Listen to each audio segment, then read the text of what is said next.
Welcome to Eklavya study point and I am Sachin and आज की इस वीडियो में हम सभी विस्टास बुक से जो आपके मोस्ट इंपॉर्टेंट क्वेश्चंस हैं जो अभी तक प्रीवियस ईयर में पूछे गए हैं वो मैं आपको करवाने वाला हूँ। वन शॉट वीडियो है ये। इट मींस पूरी विस्टास बुक्स में जितने भी चैप्टर आपके बुक में जितने भी चैप्टर आ रहे हैं सारे इंपॉर्टेंट क्वेश्चन आंसर्स हम एक ही वीडियो में कर लेंगे। सो आइए वीडियो को स्टार्ट करते हैं। आपको बताना चाहूंगा कि अगर आपकी कोई भी क्वेरी हो, अगर आपका कोई क्वेश्चन हो तो आप मुझे इंस्टाग्राम पे मैसेज कर सकते हैं। मेरा यूजर नेम आप सभी के सामने लिखा हुआ है। और अगर आप हमारे टेलीग्राम चैनल को ज्वाइन करना चाहते हैं तो class 12 ESP new group search मारकर आप हमारे टेलीग्राम चैनल को भी ज्वाइन कर सकते हैं। और सबसे पहले चैप्टर 1 के साथ मैं स्टार्ट करता हूं। सो चैप्टर का नाम है द थर्ड लेवल। इसके इंपॉर्टेंट क्वेश्चन एंड आंसर्स हम देखने वाले हैं अब हम। So what does the third level refer to, what is the significance of the third level. So third level क्या है? एक मतलब सबवे है, और subway of the grand central station that takes passengers to Galesburg Illinois. ये ऐसा Subway है जो कि ग्रैंड सेंट्रल स्टेशन का जो कि पैसेंजर्स को ले जाता है गेल्सबर्ग इलिनॉइस के अंदर। The third level on the station was a medium of escape for Charlie. और ये जो थर्ड लेवल है ये चार्ली के लिए एक मीडियम ऑफ एस्केप था, क्योंकि चार्ली भागना चाहता था इस दुनिया को छोड़कर। Modern life is devoid of peace and tranquility so much in his quest to seek solace, escape to place where his aim is to seek realization of his dreams and unfulfilled wishes of his subconscious mind। इसका मतलब है कि modern life में बहुत दुख थे, बहुत पीड़ा थी। वो इस दुनिया को छोड़कर चार्ली कहीं ऐसी जगह जाना चाहता था जहां शांति हो, जहां पर वो अपने एम्स को, अपने ड्रीम्स को, अपनी विशेष को पूरा कर सके। ये है इसका answer. Do you think that the third level was a medium of escape for Charlie? So third level क्या था? चार्ली के खुद के ही माइंड की उपज थी। ठीक है। और जो डर, एंजाइटी और इनसिक्योरिटीज जो है, ठीक है, मॉडर्न वर्ल्ड की, वो क्या है कि हमारे दिमाग को बहुत ज्यादा तंग कर रही हैं। Feels helpless and frustrated and seeks temporary respite from life harsh realities. जो हमारे लाइफ की हार्श रियलिटीज हैं इनसे बचकर हम दूर भाग रहे हैं। चार्ली भी मतलब अनेबल था, मतलब ये सब चीजें वो नहीं सहन कर पा रहा था। जो मॉडर्न लाइफ की प्रॉब्लम्स होती हैं, जो स्ट्रेसफुल लाइफ होती है, वो चाहता था कि वो इस दुनिया से कहीं और जाए। सो उसके जो माइंड की उपज है थर्ड लेवल, ये उसके लिए मीडियम ऑफ एस्केप बना। It is nothing but a creation of Charlie's own mind. ठीक है। और वो चाहता था कि मॉडर्न वर्ल्ड जो है इनसिक्योरिटी, फियर, वरीज, स्ट्रेस से भरा हुआ है। सो मैं इस जगह को छोड़कर अपने ड्रीम्स को पूरा करने जाऊंगा। How does Charlie make his description of the third level very realistic? So यहाँ पे चार्ली बताता है to make his description of the third level very realistic, Charlie describe its minute details vividly comparing it to the second level of the grand central Station. Charlie बहुत अच्छे से explain करता है। वो कहता है कि रूम छोटे थे और काफी कम टिकट विंडोज थी, ट्रेन गेट्स थे, इंफॉर्मेशन बूथ था जो कि काफी वुड का बना हुआ था, पूरा लकड़ी का था, वो ओल्ड लुकिंग था थोड़ा सा। और वो ये भी बताता है वहां के लोग कैसे थे। वहां के जो लोग थे उनकी ग्रीन आई शेड थी, लॉन्ग ब्लैक स्लीव प्रोटेक्टर्स वो मतलब थे उनके। और वो ये भी कहते हैं कि 19th सेंचुरी की जो ड्रेसेस हैं वो चलती थी। जब मैं गया वहां पे लोगों की दाढ़ी थी और कलम बहुत मोटी थी, फैंसी मूछें थी उनकी। और वो टिकट भी लेता है गेल्सबर्ग लिनियोस की। सो ये सारी बातें वो अपने बताता है। What was written in Sam's letter to Charlie? So Sam ने जो लेटर लिखा चार्ली को ऑन जुलाई 18th 1984, ठीक है, सॉरी 1894, सैम लिखता है कि the Charlie was right about the third level, कि भाई चार्ली तुम सही थे। Sam claimed that he himself had been there for 2 weeks। वो कहता है मैं भी 2 हफ्तों से यहीं पर हूँ और मुझे भी थर्ड लेवल मिल गया है। काफी रोमांटिक सा वर्ल्ड है यहाँ पर, सभी लोग बहुत प्यारे हैं। और कुछ कोई पियानो बजा रहे हैं, कोई गा रहा है, कोई सिंगिंग कर रहा है, सीइंग नेली होम। और he told Charlie to keep looking till he found the third level again. So ये वो अपने लेटर में लिखता है। How did Charlie reach the third level of Grand central Station, how was it different from the other levels? So मैंने आपको ये पीछे बता दिया है, वो ही आप बता सकते हो कि इसने क्या क्या अंदर देखा था, जो हमने पीछे डिस्क्रिप्शन देखा है उसका। ठीक है, आगे देखते हैं। The narrator thinks that the grand central is growing like a tree, what makes him think so? ऐसा क्यों कहा नरेटर ने? क्योंकि ग्रैंड सेंट्रल स्टेशन बहुत बड़ा है, ठीक है, और मतलब नए नए गेट्स यहाँ पे बनते रहते हैं, स्टेयर्स बहुत सारी हैं, कॉरिडोर बहुत सारे हैं। और एक बारी वो एक टनल में चला गया और वो रूजवेल्ट होटल की लॉबी से बाहर निकला। सो उसको लगता है कि भाई ये जो ग्रैंड सेंट्रल स्टेशन है बहुत बढ़ रहा है, ग्रो हो रहा है लाइक अ ट्री। ओके, और नई नई इसकी रूट्स आ रही हैं, यानी कि नए नए रास्ते बन रहे हैं। What did the narrator see unusual at the third level? सो ये आप बता सकते हो कि थर्ड लेवल पर क्या क्या उसने देखा था। ये इस तरीके से भी क्वेश्चन आ सकता है जो मैंने आपको बता दिया है पीछे। How does Jack Finney interweave fantasy and reality in the third level? Do you see an intersection of time and space in the story? So third level के जो नरेटर जैक फिनी है, द नरेटर जो है वो बताते हैं कि वो एक जगह से दूसरी जगह घूमते रहते थे, ठीक है। On the other hand there is a real world of New York, it is full of fears. एक तरफ तो असली दुनिया है जहाँ पर डर है, जल्दबाजी है, रश है, वरीज है, स्ट्रेस है। ऑन द अदर हैंड एक ऐसी दुनिया है जो फैंटेसी की दुनिया है, जहां लोग जाना चाहते हैं, जहां पर प्यार है, जहां पर पीस है, जहां पर सुंदरता है। और यही वो थर्ड लेवल है, ठीक है। आगे बढ़ते हैं। यहाँ पे लोग क्या करते हैं, साइड बर्न्स रखते हैं, यानी कि मोटी कलमें, दाढ़ी रखते हैं, फैंसी मूछे रखते हैं, ओपन फ्लेम गैस लाइट्स वहां पर जलती हैं, और वो टिकट वगैरह भी लेता है, ठीक है। ये सब हम पीछे देख के आ चुके हैं। दूसरा चैप्टर है अब हमारा the tiger king. Tiger king के इंपॉर्टेंट क्वेश्चन आंसर देख लेते हैं। Why did the Maharaja ban tiger hunting in his state? So Maharaja ने बैन कर दी थी टाइगर हंटिंग, उसके अलावा कोई भी टाइगर्स को नहीं हंट कर सकता था, ताकि वो अपने 100 टाइगर मार ले और एस्ट्रोलॉजर की बात को गलत साबित कर दे। अगला क्वेश्चन है how did the king kill the 100 tiger? अपना 100वां टाइगर किंग ने कैसे मारा? सो दीवान जो था वो एक टाइगर लेके आता है और he shot at the tiger which fell in a crumpled heap, और वो एक गड्ढे में गिर जाता है, ढेर के ऊपर टाइगर। हर कोई सोचता है टाइगर मर चुका था, पर वो मरा नहीं था, एंड वो बस थोड़ा सा बेहोश हुआ था, फेंटेड हुआ था, ठीक है। और किंग वहां से चला जाता है, और जो किंग के और साथी होते हैं वो डिसाइड करते हैं कि वो राजा को बताएंगे नहीं कि ऐसा हुआ है। One of the hunters on the hunting team killed the team tigers, मतलब जो हंटिंग टीम गई थी पूरी राजा की, जो किंग का 100वां टाइगर था वो उस टीम ने मार दिया, जो कि राजा को मारना था। What considerations influence the Tiger King to get married? क्यों ये शादी करने के पीछे पड़ा हुआ था? देखो, जब 70 टाइगर्स मार लिए थे किंग ने, सो टाइगर कम हो गए थे इसके एरिया में। Pratibandapuram did not have more tigers left, जहाँ पे वो रहता था वहां पर अब शेर ही नहीं बचे थे भाई। He then decided to get married, उसने सोचा अब मैं शादी करूंगा एक ऐसी लड़की से जिसके किंगडम में बहुत ज्यादा टाइगर हो, सो मैं जाके वहां पे फिर टाइगर मारा करूंगा। बस यही पर्पस था शादी का। When he was only 10 days old, a prediction was made about the future of the Tiger King. क्या मतलब प्रेडिक्शन थी? प्रेडिक्शन ये थी कि जो ये जो क्राउन प्रिंस है जंगजुंग बहादुर, जब ये 10 दिन का था, ये बोला गया था कि मतलब एक दिन ये मर जाएगा, ठीक है। और the irony was that it was not a prediction as everyone who was born had to die. This is what the infant tiger king said when he heard the prediction. वो कहता है यार ये प्रेडिक्शन क्या है, मरना है यार किसी को एक दिन तो, ठीक है। लेकिन इसको ये नहीं पता था कि मरेगा कैसे। The Maharaja justified his actions based on the maxim, you may kill even a cow in self-defense, so there would be no objection to killing tigers in self-defense. So do you think it is right to justify our actions in this way? गलत है, ये गलत है। There is a flaw in the Maharaja's logic. He would have protected himself if he was attacked by a tiger and killed it. अगर कोई attack करता है इस पे, जब ही तो आप सेल्फ डिफेंस करोगे ना, that would be self defence. और अगर आप एक्टिवली किसी को जाकर खुद मार रहे हो, सो ये तो गलत बात है भाई, ये तो प्रीमेडिटेड किलिंग हो जाएगी, है ना। चैप्टर 3 है journey to the end of the earth. अब इसके क्वेश्चन आंसर्स देख लेते हैं। स्टूडेंट्स ऑन द आइस, ठीक है। Student on ice is a programme that prepares global citizens, discuss. So students on ice prepares global citizens by making them have an unforgettable experience exposing them to the impact of global warming. जब लोग जाते हैं Antarctica में, वहां पे वो देखते हैं ग्लोबल वार्मिंग का इफेक्ट दिखता है वहां पे। Armed with knowledge about environmental issues they will go back to contribute in their own way. जब वो देखते हैं एनवायरमेंट का इतना डिटोरेशन हो रहा है, उसके बाद वो जब वापस जाते हैं तो वो एक ग्लोबल सिटीजन बन के जाते हैं। सो ये अच्छी बात है।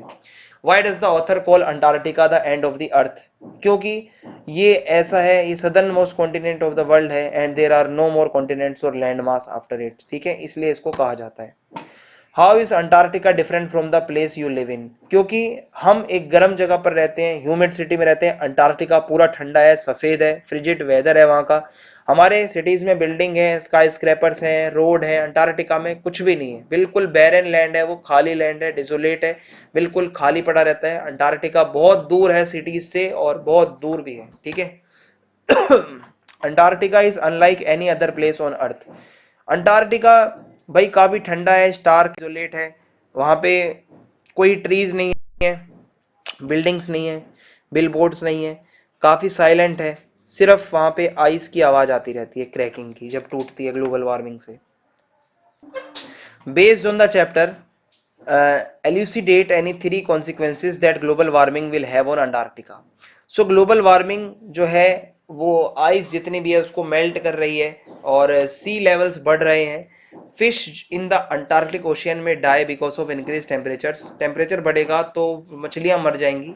क्रेबिटर सील्स माइट बिकम एक्सटिंक्ट, जो सील होते हैं जानवर होता है वो भी वही मतलब एक दिन गायब हो जाएंगे अगर ऐसा ही होता रहा। How is Antarctica a crucial element in the debate on climate change. देखिए अंटार्कटिका काफी क्रूशियल है डिबेट के मामले में, बिकॉज दैट मतलब क्योंकि the only place in the world which has never sustained a human population, वहां पर ह्यूमन ज्यादा रहते ही नहीं है, and such remains relatively pristine. So more over it holds in its ice caves half million year old carbon records trapped in its layer of ice. The world's climate is changing fast. दुनिया के अंदर climate बहुत तेजी से बदल रहा है और प्रेजेंटली बहुत ही ज्यादा ये डिबेटेड टॉपिक है। अंटार्कटिका काफी आइडियल प्लेस है, आप जाके स्टडी कर सकते हो कि एनवायरमेंटल चेंजेस कैसे हो रहे हैं, हमारे वहाँ पे इकोसिस्टम में क्या चेंजेस आ रहे हैं, कि अगर अगर ग्लोबल वार्मिंग अंटार्कटिका को वार्मर करेगी सो इसका काफी डिजास्टरस कॉन्सिक्वेंस हो सकते हैं। सो ये हो जाएगा। What was the objective of the students on ice programme. भाई स्टूडेंट्स को इसीलिए लेके जाते हैं हाई स्कूल वाले ताकि उनको अपॉर्चुनिटीज मिले पूरी एजुकेशन सही से लेने की, आप अपने प्लेनेट को भी रिस्पेक्ट कर पाओ और उनको लाइफ चेंजिंग एक्सपीरियंस दिखाए जाएं कि कैसे वहाँ पे बताया जाता है कि फ्यूचर के लिए आप मतलब वहाँ पे देखो कि हमारी इकोलॉजिकल हैजार्ड्स क्या हैं, क्या ग्लोबल वार्मिंग के हार्मफुल इफेक्ट्स हैं, क्या असर दिख रहा है यहाँ पे आइस प्रोग्राम पे जब वो जाके देखते हैं। So Geoff Green, the high school students are the future policy makers, जो बच्चे हैं वही तो फ्यूचर पॉलिसी मेकर्स हैं, इसीलिए उनको वहां पे ले जाया जाता है। चैप्टर 4 है द एनिमी। द एनिमी के बारे में देखते हैं क्या है। In what condition did doctor Sadao find the American soldier at the sea shore. So काफी ज्यादा जख्मी था, वाउंडेड था और काफी वीक हो चुका था, काफी पीला पड़ चुका था, बुलेट का वाउंड था उसकी बैक में और मतलब काफी ज्यादा वो डेथ के बिल्कुल किनारे पे था। What was Sadao's father dream for him? How did Sadao realize it? सदाओ के फादर उसको एक अच्छा सर्जन बनाना चाहते थे, इसलिए सदाओ अमेरिका भी गया स्टडी करने सर्जरी और मेडिसिन की, और जब वो वापस आता है जापान में सो वो एक फेमस सर्जन बन जाता है before his father died. Why did the servants leave doctor Sadao's house. क्यों सारे नौकर चाकर चले गए थे? क्योंकि डॉक्टर सदाओ इलाज कर रहा था एनिमी सोल्जर का और they looked upon all white American as their enemy, और उनके सर्वेंट्स को सारे गोरे जो ये अमेरिकन थे वो दुश्मन ही लगते थे। सो उन्होंने बोला डॉक्टर सदाओ को आप ऐसा मत करो, लेकिन डॉक्टर सदाओ फिर भी उसका इलाज कर रहा था। सो बस उसके बाद सर्वेंट्स चले गए। How did doctor Sadao plan the American prisoners escape. Doctor सदाओ ने क्या प्लान बनाया अमेरिकन प्रिजनर को भगाने के लिए। Sadao put his boat on the shore with food and extra clothing, and वो प्रिजनर को कहता है कि to row to a little island and catch a Korean boat. वो कहता है भाई वो आइलैंड की तरफ जाओ, वहां से एक कोरियन बोट को पकड़ लेना। सारे नेसेसरी इंस्ट्रक्शंस उसने दे दिए टॉम को और कहा कि अगर फूड खत्म हो जाता है सो आप सिग्नल कर सकते हो दो फ्लैशेस को, and the prisoner thanked Sadao and walk down. बस ये पूरा प्लान बनाया था। What forced Dr. Sadao to be impatient and irritable with his patient? So देखो हना had never seen an operation, हना ने कभी ऑपरेशन नहीं देखा था और जब वो देखती है ऑपरेशन को सो वो काफी बीमार पड़ जाती है, देख के एकदम से भागने लगती है। डॉक्टर सदाओ जाते हैं हना को कंफर्ट करना चाहते हैं, वो जानते हैं कि वो काफी डिस्ट्रेस्ड हो गई है खून वगैरह को देखकर। So due to the inability to go to her made him impatient and irritable with the prisoner. ठीक है, सो इस तरीके से वो होता है। Why was Dr. Sadao not sent abroad along with the troops? Doctor सदाओ को ट्रूप्स के साथ यानी कि सेना के साथ बाहर क्यों नहीं भेजा गया था? सदाओ काफी फेमस सर्जन थे, साइंटिस्ट भी थे और he was perfecting a discovery that could make wounds entirely clean, और वो ऐसी डिस्कवरी कर रहे थे कि जिससे पूरी तरीके से वाउंड्स खत्म हो जाते हैं। More over he was treating the old general medically, old general के वो डॉक्टर भी थे एंड जनरल को कभी भी ऑपरेशन की भी जरूरत पड़ सकती थी, इसलिए सदाओ को नहीं भेजा गया था। To choose between professional loyalty and patriotism was dilemma for doctor Sadao. भाई एक तो लॉयलिटी हमारी प्रोफेशन की तरफ और दूसरा हमारा पेट्रियोटिज्म, हमारा देशभक्ति का जो होता है सीन, भाई इसमें से आप किसको चूज करोगे? डॉक्टर सदाओ ने क्या करा कि डॉक्टर सदाओ एक जापानीज सर्जन थे जिन्होंने बहुत ही बैलेंस बनाने की कोशिश करी, अपनी लॉयलिटी भी दिखाई प्रोफेशन की तरफ और पैट्रियोटिज्म की तरफ भी उन्होंने दिखाया। कैसे? जापान उस टाइम पे वॉर में था अमेरिका के साथ, और जो गोरे लोग थे खासकर जो अमेरिकन थे वो उनके दुश्मन थे। और इसके बाद अगर हम यहाँ पे देखें, सो भाई डॉक्टर सदाव को एक तो हैंड ओवर भी करना था उस आदमी को, क्योंकि वो एनिमी था। सो होता क्या है, डॉक्टर सदाव एक डॉक्टर भी थे, तो उसकी ड्यूटी ये थी कि भाई वो अपने प्रोफेशन को देखते हुए एक ह्यूमन की लाइफ बचानी है। So Dr. Sadao succeeds in betraying neither in a creative manner. He treated the American soldier by operating him. वो इलाज करते हैं उसका, और अपनी ड्यूटी जो थी उनकी प्रोफेशन की तरफ वो पूरी करते हैं। Similarly he inform the general about the presence of the American, और इस तरीके से वो जनरल को बता भी देते हैं कि यहाँ पे ये बंदा अमेरिकन है। सो वो अपनी पेट्रियोटिक ड्यूटी भी पूरी करते हैं। Now the chapter 6 on the face of it. So देखते हैं इसके important questions. Why did Mr Lamb keep the door of his house open? So mister Lamb जो थे वो आप अगर यहाँ पे देखोगे कि मतलब काफी ज्यादा अकेले में रहते थे, और ओपन पर्सनैलिटी के थे, और उनका फिजिकल इम्पेयरमेंट तो था लेकिन वो कभी स्ट्रेस में नहीं रहते थे। वो सभी के साथ एकदम वेलकमिंग पर्सनैलिटी के साथ रहते थे। So is open personality is represented by the open doors. उसके दरवाजे खुले रहते थे और उनकी विंडोज पर पर्दे भी नहीं होते थे, कर्टन लेस विंडोज होती थी। सो दैट्स वाई हम कह सकते हैं कि इसलिए उनका ओपन विंडो होता था या ओपन डोर रहता था। How does mister Lamb react when Derry enters his garden? So mister Lamb welcome करते हैं डेरी का, जब वो आता है गार्डन में उसको कंफर्ट करते हैं, और he offers crab apples to Derry, और वो डेरी को सेब भी ऑफर करते हैं, और वो कहते हैं कि ये गार्डन में कोई भी आ सकता है। Y did Mr lamb help dairy? तो मिस्टर लैम्ब और डेरी दोनों ही विक्टिम थे फिजिकल इम्पेयरमेंट के। डेरी का मुंह जला हुआ था, लैम्ब जी की जो है एक टांग नहीं थी। सो यही दिक्कत होती है, पर दोनों के पर्सपेक्टिव अलग अलग थे। मिस्टर लैम्ब काफी अच्छे थे, ज्यादा नेगेटिव नहीं सोचते थे, डेरी बहुत नेगेटिव सोचता था, इंट्रोवर्ट था। Why does mister Lamb leave his gate always open? ये मैंने आपको बता दिया है, मिस्टर लैम काफी अकेले बंदे थे भाई, और वो चाहते थे कि लोग गार्डन में आए, उनसे बातें करें, और वो हमेशा वेलकम करते थे। What qualities of mister Lamb attracted Derry to him? So mister Lamb full of life थे, अपनी लाइफ को अच्छे से जीते थे, सैडनेस की कोई जगह नहीं थी उनकी लाइफ में, ना कोई नेगेटिविटी थी, काफी फ्रेंडली थे, एटीट्यूड उनका काफी अच्छा था, और वो डेरी को इंस्पायर करते हैं, और वो कहते हैं कि लोगों की तरफ मत ध्यान दो, वो क्या बोल रहे हैं। How did Mr Lamb's meeting with Derry become a turning point in Derry's life? So कैसे डेरी जब लैम से मिला उसकी लाइफ चेंज हो गई? सो लैम की जब मीटिंग हुई डेरी से, सो ये एक टर्निंग पॉइंट था डेरी की लाइफ में, क्योंकि instead of showing shock expression after seeing his face as everyone do, usually he talks to him in a loving manner. देखो हर कोई डेरी का फेस देखकर ना हिल जाता था, लेकिन मिस्टर लैम बहुत प्यार से बात करते हैं डेरी से, और उसकी वेलकम करते हैं गार्डन में, कहते हैं कि कभी भी अपने जले फेस के बारे में ज्यादा मत सोचो। मिस्टर लैम्ब कहते हैं कि dairy has 2 arms 2 legs eyes ears tongues and brain. आपके पास सब है डेरी, मेरे पास सो नहीं है, अपनी एक टांग भी नहीं है। सो वो जब भी कहते हैं कि मैं खुश रहता हूं, तुम्हारे पास तो फिर भी सब कुछ है। सो वो ये बताते हैं कि आप ये मत सोचो कि दुनिया आपके बारे में क्या सोच रही है, आप औरों से बहुत कुछ अच्छा कर सकते हो। सो ये सब बातें उसको बताई जाती हैं, और डेरी काफी ज्यादा मोटिवेट हो जाता है। Both Derry and Lamb are physically impaired and lonely, आपको पता ही है। It is the responsibility of the society to understand and support people with infirmities so that they do not suffer from a sense of alienation. लोगों को थोड़ा ये बात समझनी चाहिए कि सोसाइटी की जिम्मेदारी बनती है कि अगर कोई फिजिकली इम्पेयर्ड है तो उसका मजाक ना बनाए, एकदम से शॉक्ड ना हो जाए।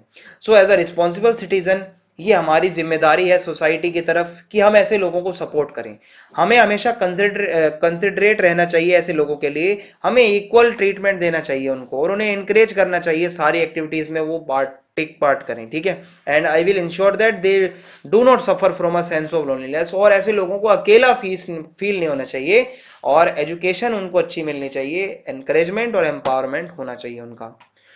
What peculiar things does Derry notice about the old man Mr. Lamb? So Derry ने नोटिस किया कि मिस्टर लैम हमेशा गेट ओपन रखते हैं, कर्टन्स भी नहीं है घर में, और वो कहते हैं कि उनके बहुत सारे फ्रेंड्स भी हैं, लेकिन when Derry asked about their names he could not answer। इतने सारे फ्रेंड थे। As told by Mr. Lamb, why did a man lock himself up in his room and what happened to him? Mister Lamb बताते हैं कि a man locked himself up in his room as he feared that he will be a victim of some fatal accident.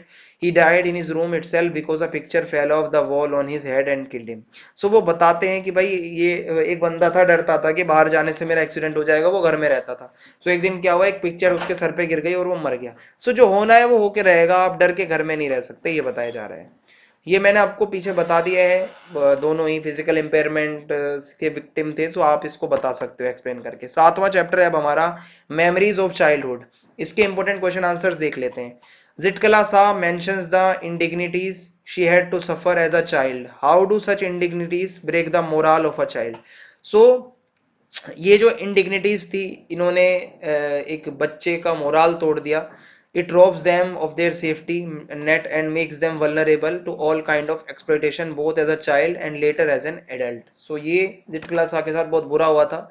and I felt like sinking to the floor. ये जिट क्लासा के words हैं. ये ऐसा क्यों कहा उन्होंने? जब उनका पहला दिन था वेस्टर्न स्कूल का, Zitkala Sa and the other native American girls had to wear western cloth. सभी को वेस्टर्न क्लोथ पहनने थे. And shoes instead of traditional clothes and moccasins. और उनको जूते और वेस्टर्न कपड़े पहनने थे, ना कि ट्रेडिशनल कपड़े. Zitkala Sa had to take off their blanket which was a part of her traditional attire.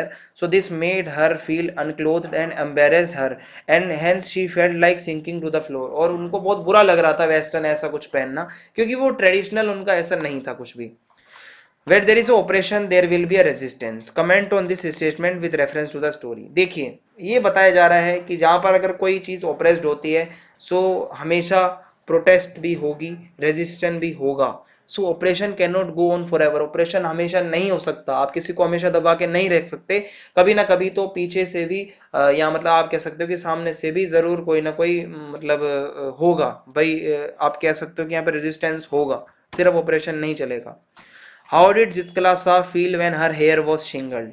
So जब जितकला सा के बालों को काटा जाता है, उनको लगता है कि उसकी आत्मा ही निकल गई शरीर से. And since the day she was separated from her mom, she has suffered many indignities. और जिस दिन से वो अपनी माँ से अलग हुई थी, उनको बहुत इंडिग्निटीज का सामना करना पड़ा. People stared at her. लोग उसको घूर रहे थे और उसको मतलब ऐसा कर रहे थे जैसे कि लकड़ी की वो कठपुतली हो. But this was the worst indignity of all. Her hair was shingled like that of a cowards. और एक जैसे जो डरपोक लोगों के बाल छोटे होते हैं ना, ऐसा वो उनकी मम्मी कहा करती थी, ऐसी वो हो गई थी. When did Bama first come to know of the social discrimination faced by the people of her community? बामा को कब पता चला सोशल डिस्क्रिमिनेशन कैसा होता है? सो बामा was in the third standard. जब वो तीसरे स्टैंडर्ड में थी, जब वो स्कूल से आती थी वापस, तो उसने देखा कि एक बूढ़ा आदमी एक छोटा पैकेट लेकर आ रहा था जिसमें कुछ खाने की चीजें थी. And he held the packet bye it's strings without touching it. और वो उसको टच भी नहीं कर रहा था खाने के पैकेट को. और ऐसे ही वो जाके लैंडलॉर्ड को दे देता है, जो पैकेट को खोलकर खाने लगता है. So she thought it was something funny about, मतलब उसको लगता है ये कुछ मजाक चल रहा है. बट अन्ना जो कि उसके बड़े भाई बताते हैं कि वो मैन कोई फनी बातें नहीं है, वो लोअर कास्ट का है, इसलिए वो टच नहीं कर सकता था फूड पैकेट. सो जहां से उसको पता चला था भाई. What advice did Anna offer बामा? बामा को क्या एडवाइस दी अन्ना ने? अन्ना अपनी बहन को बहुत प्यार करते थे और एक अच्छे वो गाइड भी थे और एक अच्छे फिलोसफर भी थे. वो बताते हैं कि हम दलित हैं, ठीक है, हमें कभी भी रेस्पेक्ट और डिग्निटी नहीं मिली है. और वो एडवाइस करते हैं उसको कि अच्छे से पढ़ो, प्रोग्रेस करो, ये सारी इंडिग्निटीज को दूर करेंगे. और वो एडवाइस करते हैं अपनी सिस्टर को कि कैसे he advises to his sister about the indigenous method of outdoing the upper class by winning laurels in their examination and thus earning their admiration. पढ़ाई लिखाई करो कि वो खुद तुम्हें एडमायर करें, ठीक है, इतना पढ़ जाओ. How long would it take Bama to walk home from her school and why? So लगभग हाफ एन आवर लग जाता था, 1 घंटे तक भी टाइम लग जाता था from home from her school, ठीक है. Although it was possible to cover the distance in 10 minutes. 10 minute में भी आया जा सकता था. बट जब बामा वापस आती थी, सो बहुत सारे फन गेम्स देखते हुए आती थी. एंटरटेनिंग बहुत सारा कुछ चलता रहता था, नाटक नुक्कड़ वगैरह स्ट्रीट पे चलता रहता था, बाजार वगैरह से होते हुए वो 1 घंटे के बाद आती थी. What did Bama's brother want her to do and why? सो अन्ना काफी प्यार करते थे अपनी बहन को. वो ये सारी बातें मैंने आपको पीछे बता दी हैं, ठीक है, वही सब आएगा इसमें. सो अगर आपको वीडियो पसंद आई हो तो चैनल को सब्सक्राइब कर दें और कमेंट करके आप जरूर बताएं वीडियो कैसी लगी. जय हिंद, जय भारत.